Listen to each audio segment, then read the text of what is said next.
اعوذ باللہ من الشیطان الرجیم بسم اللہ الرحمن الرحیم وَإِذْ قَالَتِ الْمَلَائِكَةُ يَا مَرْيَمُ إِنَّ اللَّهَ اصْطَفَاكِ۔ اب دیکھیے یہ حضرت زکریا اور حضرت یحییٰ کا قصہ آ گیا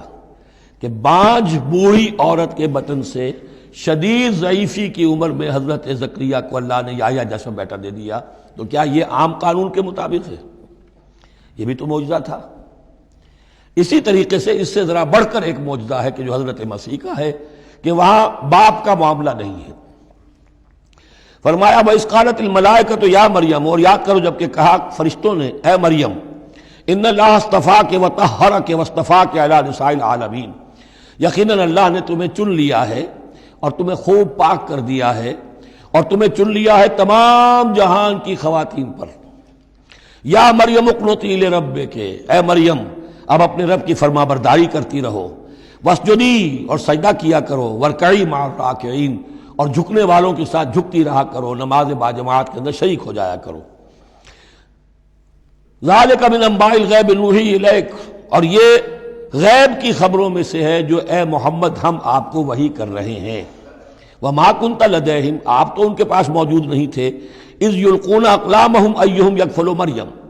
جبکہ وہ اپنے قلم پھینک رہے تھے یہ طے کرنے کے لیے کہ ان میں سے کون ہوگا کہ جو مریم کا کفیل ہوگا، کس کی تربیت میں زیر نگرانی، یعنی اور بھی وہاں پریسٹ تھے،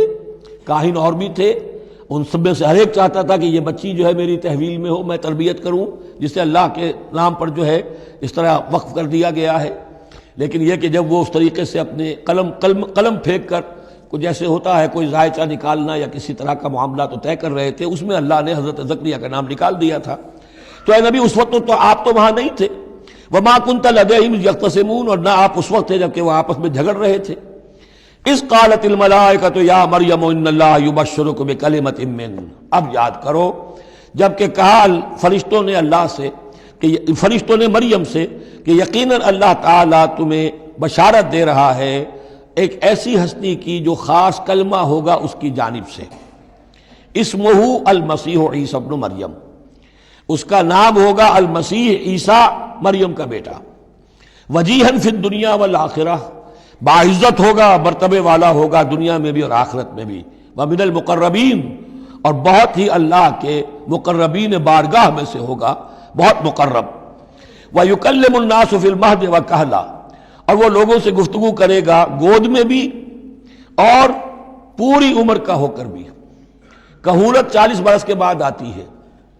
اور حضرت مسیح اٹھا لیے گئے، رفع سماوی ہوا 33 برس کی عمر میں، گویا کہ اس آیت کا تقاضا ابھی پورا نہیں ہوا ہے۔ اور اس سے اندازہ کر لیجیے اس کے کہنے کی ضرورت کیا تھی، پوری عمر کو پہنچ کر تو سبھی بولتے ہیں، اس کا اشارہ کیوں کیا گیا یہاں؟ اس لیے کہ ہمیں معلوم ہو جائے کہ حضرت مسیح پر ابھی موت واقع نہیں ہوئی ہے، بلکہ وہ واپس آئیں گے دنیا میں، دوبارہ اتریں گے، پھر ان کی وہ عمر بھی ہوگی، پھر وہ شادی بھی کریں گے، ان کی اولاد بھی ہوگی، اور ان کے ذریعے سے اللہ تعالیٰ یہ نظام خلافت علی منہاج النبوت کو پوری دنیا میں قائم کرے گا۔ وَيُكَلِّمُ النَّاسَ فِي الْمَهْدِ وَكَهْلًا، اور وہ گفتگو کرے گا لوگوں سے اپنے گود میں بھی، تمہاری گود میں بھی، پگھوڑے میں بھی، اور بڑی پوری عمر کا ہو کر بھی، وَمِنَ الصَّالِحِينَ، اور یقیناً وہ بھی بہت ہی ہمارے نیکوکار بندوں میں سے ہوگا۔ قالت رب انا یکون لی ولد، حضرت مریم سلام علیہا نے بھی وہی جو ہے بات واضح کی، اے اللہ میرے اولاد کیسے ہو جائے گی؟ یمسسنی بشر، مجھے تو کسی مرد نے ہاتھ تک نہیں لگایا۔ قال کذالک اللہ یخلق ما یشاء، فرمایا اسی طرح اللہ تعالیٰ تخلیق فرماتا جو چاہتا ہے، اس کو ضرورت نہیں ہے۔ ٹھیک ہے عام ولادت انسانوں کی اسی طرح ہوتی ہے، باپ کا بھی حصہ ہے، ماں کا بھی حصہ ہے، لیکن یہ کہ اللہ تعالیٰ کے لیے کسی بھی شے کی ضرورت نہیں ہے، وہ محتاج نہیں ہے ان اسباب اور وسائل و ذرائع کا، اور جو چاہے کرتا ہے۔ قال کذالک اللہ یخلق ما یشاء اذا قضى امرا فانما يقول له كن فيكون، وہ تو جب کسی شے کا فیصلہ کر لیتا ہے تو بس وہ کہتا ہے ہو جا اور وہ ہو جاتی ہے۔ وَيُعَلِّمُهُ الْكِتَابَ وَالْحِكْمَةَ، اور وہ اللہ تعالیٰ اسے سکھائے گا کتاب بھی اور حکمت بھی، وَالتَّوْرَاةَ وَالْإِنْجِيلَ، اور تورات بھی اور انجیل بھی، وَرَسُولًا إِلَىٰ بَنِي إِسْرَائِيل، اور وہ رسول بن کر آئیں گے اسرائیل کی طرف۔ اب یہ جو دو کنٹمپریریز ہیں ان کو نوٹ کر لیجئے کہ حضرت یحییٰ کے بارے میں نبیم من الصالحین پر آ کر بات ختم ہو گئی، اور حضرت عیسیٰ کے بارے میں رسولاً الی بنی اسرائیل، بنی اسرائیل کی طرف رسول ہو کر آئیں گے۔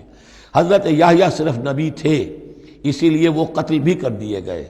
حضرت عیسیٰ رسول تھے، رسول قتل نہیں ہو سکتے، اسی لیے ان کو زندہ آسمان پر اٹھا لیا گیا۔ یہ بہت اہم مضمون ہے کہ جو یہاں بھی آپ کو سمجھ لینا چاہیے۔ صدق اللہ العظیم۔